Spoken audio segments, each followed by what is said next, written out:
Today we're unboxing the Erenberg Tarot by Steve Erenberg, and this is a really neat deck that I have had my eye on for a while, both figuratively and literally. Now, before I actually work with any deck, and as part of the unboxing process, I always do an invocation, which is an invitation for the type of relationship, how I want to use the deck, etc. So I've already done that with this deck. And the invocation is always unique to each deck. It's part of a system that I've created called the Deck Compass, and it's a method I've used for over 20 years. And basically it came about because I discovered that some decks were... You're always going to enter a deck. A deck is always going to have the energy of its author. And part of building your relationship with it is giving it a new lens. So it's kind of like it's like parenting a child. You know, the DNA is in place, courtesy of the deck creator. You as a parent get to determine the nature and nurture, and as part of the nurture, a lot will depend on your lens as a parent. So that's kind of why and how I do that. So the system is one that I've used over 20 years, and what I've found is through doing it is that it stops decks not talking and not being aligned, and sometimes just being difficult to work with. So it's a way of maximizing some of the best attributes and actually getting a deck that you can work with. And I've used it successfully where I have had a deck before that I couldn't work with, and then I have rebirthed it in the system and or bought a new deck if I had actually worn the deck out, etc. So this deck has already been unboxed off camera, but energetically it has been welcomed in. So first thing, of course, is always your box. Now, for some people, they can handle large boxes. Many readers prefer a simple box and base, lid and base, and this one, of course, good old US Games, doesn't fail to impress. It does a great job. Good, sturdy, simple box, not too tight, easy to unbox like that. So it's functional, lid and base, sturdy without being bulky. It's easy to put on your shelves or put on your table, easy to open. So, yeah, big tip, of course, again, to US Games, always reliable. So we then get into our guidebook, which is minimalist but efficient. What you'll see as soon as you go in is that you've got 1 to 2 or 3 sentences, as well as upright and reverse keywords. It's not for beginners in the sense that it doesn't go into a lot of detail, but however it's refreshing and to the point. In terms of the cards themselves, they are really easy to work with. I've already discovered that, but they were, even though I have done some work with these, they were great from the get-go. Most of that is due in no small part to the fact that the cardstock and the finish is smooth, it's semi-gloss, it's got a nice hand feel, it's not too heavy, and as I mentioned, it's really easy to shuffle right out of the box. The card backs are geometric and clean, fully reversible, and for a lot of readers who don't like non-symmetrical decks, this is a big tick, because readers often prefer that decks don't give away reversals. They find that it tends to stifle their flow. So if you like a symmetric back, this will work. And of course, it's starting to hint to the flavour. So I think it's nicely linked to the style of the deck as well, which is always a plus. So in terms of when we're going to do a flip through of the cards. But one of the key things with this deck is the characters actually stare straight at you. If I go straight to a court card, and what you've got is so what it becomes is a conversation. It feels like it is something that is connected and intimate, and you feel part of the scene and being observed because of the up close nature. And I think that is one of the positives of the deck, and certainly one of the main standouts compared to others. So the characters stare straight at you. It looks like they're inviting a conversation. It becomes a real deck of archetypes. Archetypes, of course, come to us not because archetype is so mobile. They come to us in many forms and symbols, but in this instance it feels as though the archetypes are interacting with you in a more intimate way. So all the characters are Eurocentric. They have pale skin, blue eyes. A couple of them have slight eye colour variations, but it's a consistent look overall. The art itself isn't overly detailed, but it is certainly evocative. And so I think so far my reading experience with this deck has surprised me, not because of the imagery, but because of the feeling. So I go back to the fact that I felt witnessed and seen, not judged but known. And this makes it incredibly useful for identity work, soul level check-ins, shadow work, coaching and transformation. It's not a deck that's going to let you hide, but it also doesn't dominate. Feels like a friend who tells the truth even when it's uncomfortable, but stays right beside you. So I think this deck's going to be great for practitioners who read with a psychological, relational or soul-based lens, excuse me, who work with identity, transitions, and for those who appreciate decks that are direct and not distant. This one's honest, personal, intimate, and I think that's what makes it so powerful. This is unlikely to become my daily draw deck. It feels more threshold, one that I might use for self-reclamation moments when old stories need to be rewritten from a different perspective, and I think that's where this will really add value in your deck. So the deck compass, as I mentioned, is how I birth these decks, and it gives them their own unique lens and attunes to natural strengths based on seasons and energetic tones. And I've got more information about that in the description if you're interested. So now let's meet our cards. So Ace of Cups, very clear, cup in the background, small border, easy naming, and I like the way it's been done. It's the naming and the border is very in keeping with the style of the cards, very attractive.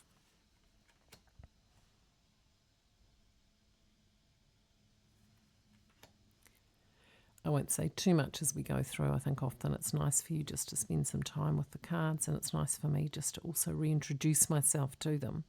Again, what I will comment as you are seeing here, again, you feel part of the scene. That's part of the up close and personal. So you feel it for that reason. When you feel part of a scene, you feel more part of the conversation. I think, again, that's the real advantage.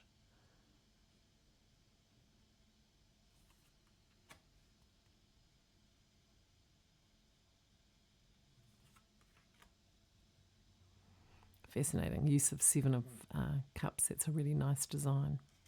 I like it. They put all the 7 elements in the one cup instead, but again, very obvious and deferring back to the Rider-Waite system. That's a lovely card as well.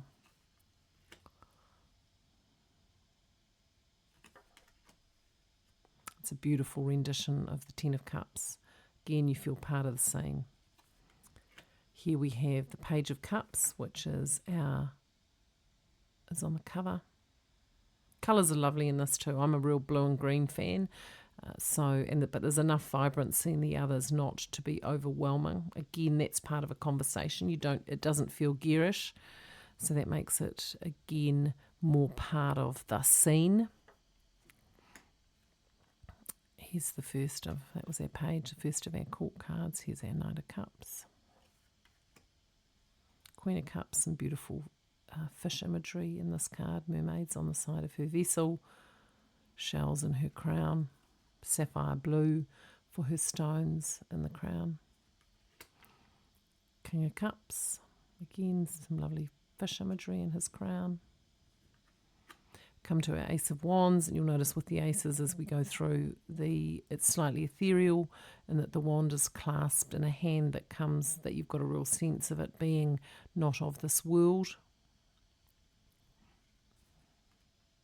Two of Wands, again, beautiful use of, I like how the naming, and again, great use of colours, some brown eyes there. 3. Now this card, when I saw it, it really impresses me. There's some lovely historic details. There's a wonderful lashing on what would be a leather wrap on the base of or at the end of the eyeglass. Some nice detailing in the brocade. Again, very typical, got quite a historic feel to it. Great use of colour. 4.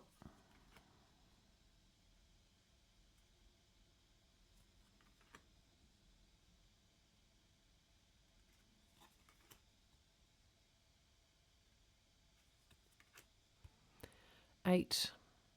Again, very clearly the arrows. Again, you're getting a feel for the Rider-Waite vibe. 9, same thing. 10. Really interesting representation of the weight of the 10 with the stone in the hand, or the heavy boulder in the hand. Moving into our page, first of our court cards for the wands. Little salamander / lizard. Very youthful face there. You've got a real sense of youth of the page. Knight of Wands, you know, that's an in-your-face moment. You know, if you had a horse rearing at you, looking like that, you know, there's it's a very dynamic energy with that card, which of course is what you want to convey. Here's our lovely Queen of Wands with her beautiful black cat. King of Wands, again, you're seeing some lovely elements within their crowns that fully support who they are. You feel like you're having a conversation with them. Ethereal nature of the swords.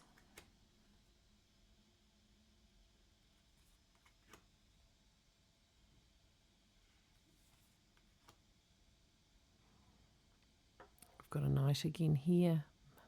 Perfect representation of the 4 of swords and what that represents. 5. I like how in our 5s we've had those clasped wrists, which are all about the conflict, or the beginning of the conflict, you know, which is that first clash. Everything else in terms of the interaction of the characters has looked supportive. This is quite a subdued version of the 6 of swords. Colours in it are absolutely beautiful. 7 of swords.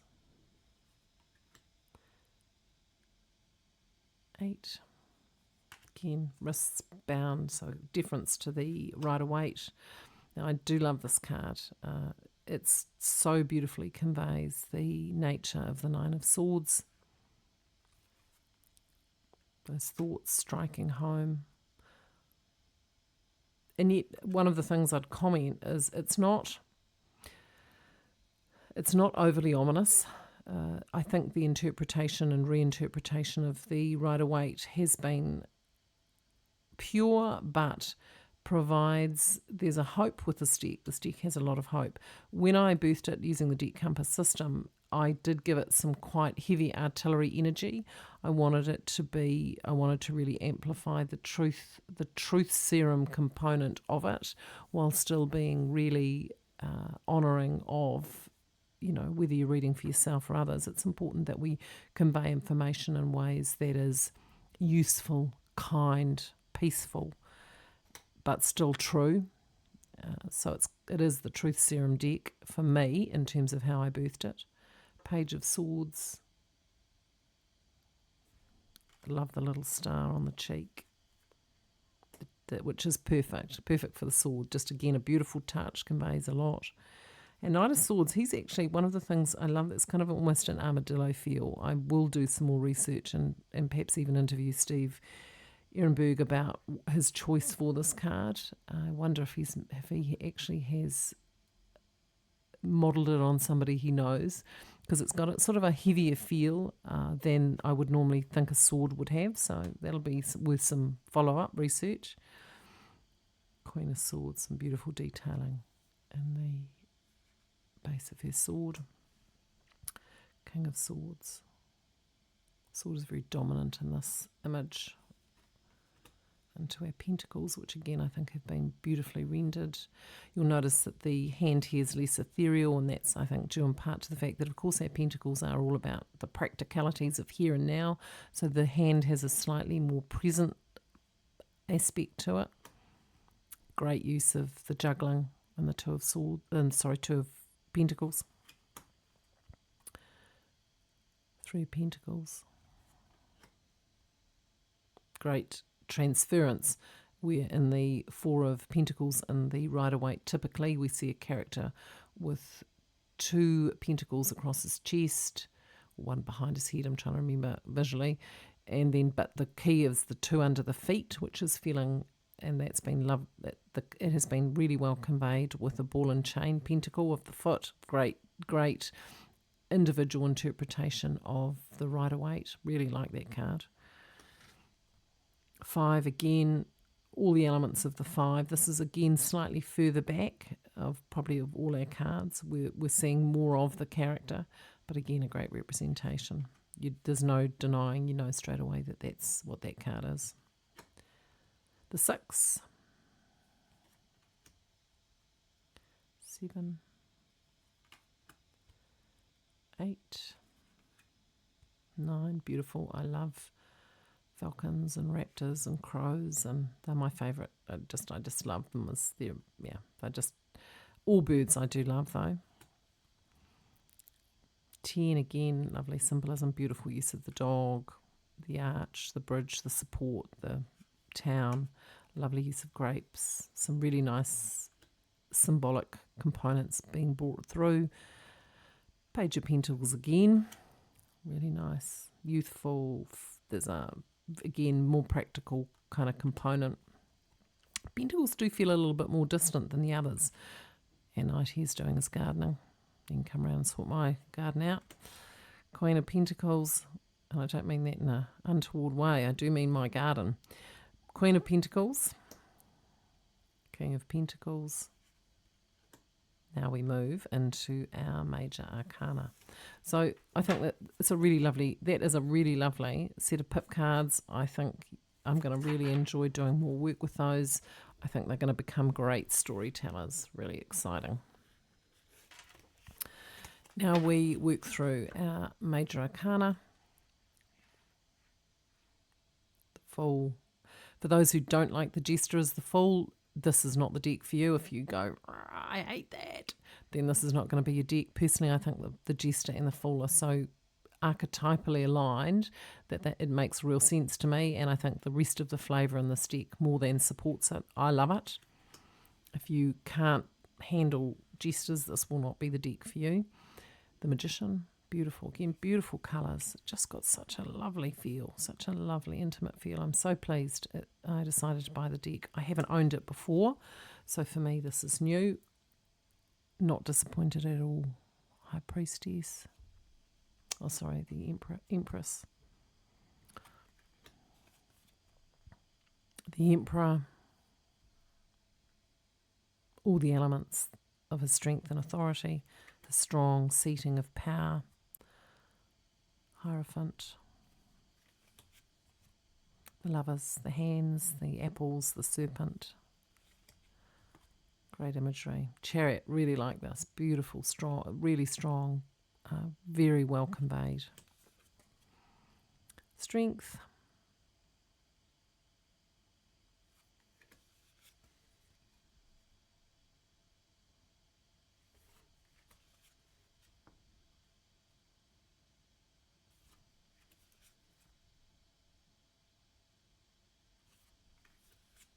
Hanged Man.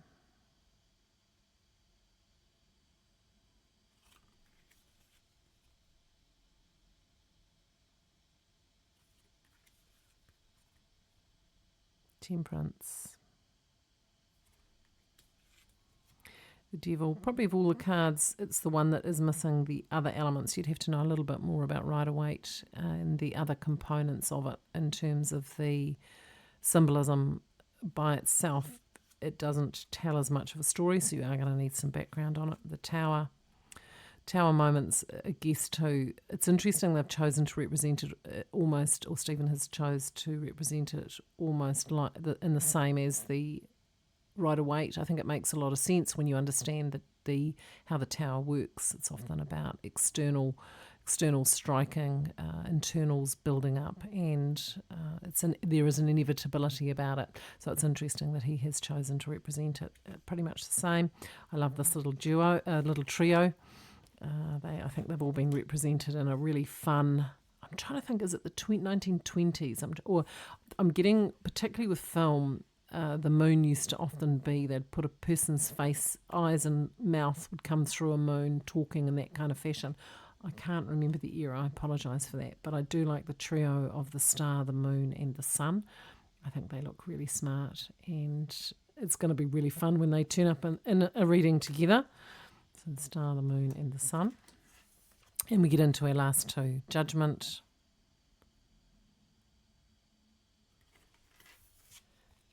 and the World as a ballerina. I love that. I think I like the idea of a dancing world. So anyway, that is the Erenberg Tarot. I think it is a really lovely deck. I think that I will be getting a lot of use out of it for my own personal work and as a clarifier. So if you are thinking of adding it to your stash, there's a lot. It has a lot of merit, and I think that you would enjoy it immensely. Thank you for joining me in this reveal. Please like, subscribe and share, as well as leave any comments about what you thought of the review and whether or not you're going to add the Erenberg Tarot to your card stash. Thanks for joining Tides of Knowing. See you again.